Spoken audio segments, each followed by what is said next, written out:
RBI office attendant का आपका exam आने वाला है और एडमिट कार्ड भी आज या कल में आपका रिलीज हो जाएगा। 28 फरवरी और 1 मार्च को आपका जो एग्जाम है वो यहाँ पे रहने वाला है। मतलब मुश्किल से 10 दिन आपके पास बचे हुए हैं। सो लास्ट टाइम में बहुत सारी स्टूडेंट है जो पूछ रहे थे कि लास्ट वीक है, अभी क्या करना है, क्या प्रिपरेशन करनी है। तो देखो, लास्ट आपका वीक है तो ये आपके लिए बहुत क्रूशियल टाइम है। जितनी आपने प्रिपरेशन की है उसका क्रक्स यही वीक रहने वाला है। तो आज की वीडियो में मैं आपको बताऊंगी कौन सी गलतियां हैं जो आपको नहीं करनी है और एक स्ट्रक्चर वाइज, एक तरीके से, एक टॉपर के तरीके से कैसे आप अपनी प्रिपरेशन कर सकते हो कि लास्ट में जो एग्जाम है वहाँ पे आपको पैनिक ना हो, आपको सब कुछ आता हो, आप अच्छे से उसे अटेम्प्ट कर पाओ। सो वीडियो को एंड तक देखना। देखो, सबसे पहले एक बात ध्यान रखो कि आपका लास्ट वीक है, तो इस लास्ट वीक में आपको बिल्कुल भी पैनिक नहीं होना है। नए टॉपिक, कोई नया टॉपिक स्टार्ट नहीं करना है। आपको लग रहा है कि आप सिलेबस कंप्लीट कर दोगे, बिल्कुल ही ऐसा नहीं है। वो अभी तक कंप्लीट होना होता तो हो जाता। तो इसीलिए आप अपना रिवीजन करो, जितना ऑलरेडी पढ़ा है उसको अच्छे से पढ़ो। नए टॉपिक बिल्कुल स्टार्ट मत करो। मेंटली परेशान नहीं होना है, चीजों को जल्दी जल्दी करने की कोशिश नहीं करनी है। अपने आप को मेंटली भी आपको स्टेबल रखना है, प्रिपेयर रखना है। सो इस स्ट्रेटेजी को मैंने 3 फेजेस में डिवाइड किया है। सबसे पहले आता है आपका रिवीजन फेज।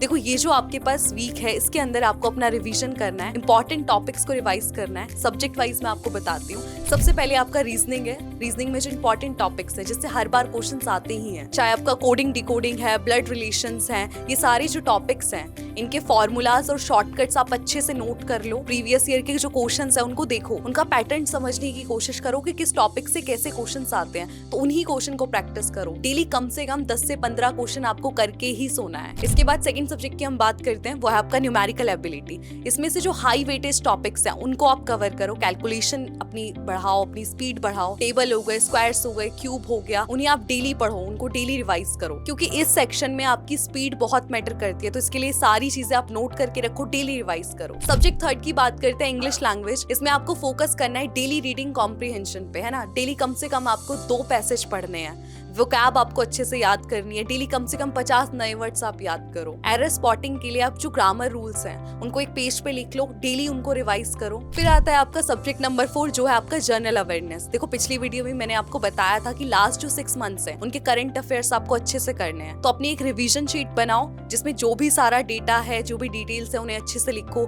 जैसे कि लास्ट टाइम भी मैंने आपको कहा था, ल्यूसेंट की बुक आप यूज कर सकते हो। बैंकिंग अवेयरनेस के जो क्वेश्चंस हैं, जो आपके स्टैटिक जीके के पोर्शंस हैं, इन्हें आप अच्छे से एक नोट बनाओ, एक रिवीजन शीट बनाओ, सो दैट कि उनको आप इजीली प्रिपरेशन कर सको। तो यहाँ पे मेमोरी रखना आपके लिए बहुत जरूरी है। तो जब तक आप डेली रिवाइज नहीं करोगे आपको ये सारी चीजें याद नहीं। इसके बाद सेकंड हमारा जो फेस है वो है हमारा मॉक टेस्ट फेस। ये आपके लिए बहुत इंपॉर्टेंट है। जैसे ही आपका जो रिवीजन फेस है ये खत्म हो जाता है, ये लगभग आपका 5 से 6 दिन आप इसके लिए दे सकते हो। उसके बाद आपका जो मॉक टेस्ट का फेस रहता है उसमें आपको डेली यहाँ पे मॉक टेस्ट देने हैं। तो मॉक टेस्ट की पूरी स्ट्रेटेजी मैं आपको समझाती हूँ कि कैसे आपको बेस्ट उसका आउटकम निकालना है। सो यहाँ पे मॉर्निंग में आपको पहले फुल लेंथ मॉक टेस्ट आपको देने हैं। पूरा आपको एग्जाम जैसा एनवायरनमेंट बनाना है, ये मैं आपको आगे बताऊंगी। उसके बाद जो आफ्टरनून में आपको डिटेल्ड उसका एनालिसिस करना है कि कौन से क्वेश्चंस गलत हुए, कौन से आपके वीक एरियाज हैं, उनको आपको आइडेंटिफाई करना है। उनकी टारगेटेड प्रैक्टिस करो। फॉर एग्जाम्पल, रीजनिंग में आपको प्रॉब्लम आ रही है, रीजनिंग के कुछ टॉपिक्स में प्रॉब्लम आ रही है, तो अलग से उनकी प्रैक्टिस करो, क्योंकि यहाँ पे आपको समझ आ गया है कि एग्जाम में भी आपको इन टॉपिक्स में प्रॉब्लम होगी, तो इस चीज को आप पहले ही आइडेंटिफाई कर लोगे। सो यहाँ पे आपको बहुत ध्यान रखना है कि आप बिल्कुल एग्जाम जैसा एनवायरनमेंट बनाओ। टाइमर लगाओ, अपने मोबाइल को खुद से दूर रखो। हर क्वेश्चन से टाइम ट्रैक करो, हर सेक्शन पे टाइम ट्रैक करो कि किस सेक्शन पे आप कितना टाइम यहाँ पे लगा रहे हो। नेगेटिव मार्किंग का ध्यान रखो, क्योंकि 1/4 आपकी नेगेटिव मार्किंग भी है। देखो कि किस सेक्शन में आपका कितना टाइम यहाँ पे लग रहा है, तो उस हिसाब से उसको आपको एनालाइज करना है और उससे और अच्छे से अपनी प्रिपरेशन यहाँ पे करनी है कि कितने क्वेश्चंस आपने अटेम्प्ट किए, कौन सा एरिया है जो सही गया, कौन से टॉपिक्स हैं जिनके ज्यादातर क्वेश्चंस आपके गलत हुए, तो इससे आपको अंडरस्टैंडिंग मिल जाएगी। देखो स्टूडेंट्स, लास्ट वीक ही आपका है, तो इसमें आपके लिए बहुत इंपॉर्टेंट है कि अपनी जो तैयारी है उसको आप एक डायरेक्शन दो। आपको पता होना चाहिए कि जो भी आप कर रहे हो उसका क्या आउटकम है। आप रिवीजन फेस में हो, आप मॉक टेस्ट देने के फेस में हो, दोनों आपके लिए बहुत इंपॉर्टेंट है। तो अच्छे से आप अपनी प्रिपरेशन करना। कोई भी आपका डाउट हो आप मुझसे कमेंट सेक्शन में पूछ सकते हो। And for more such latest updates in job opportunities, please subscribe विद्यालय।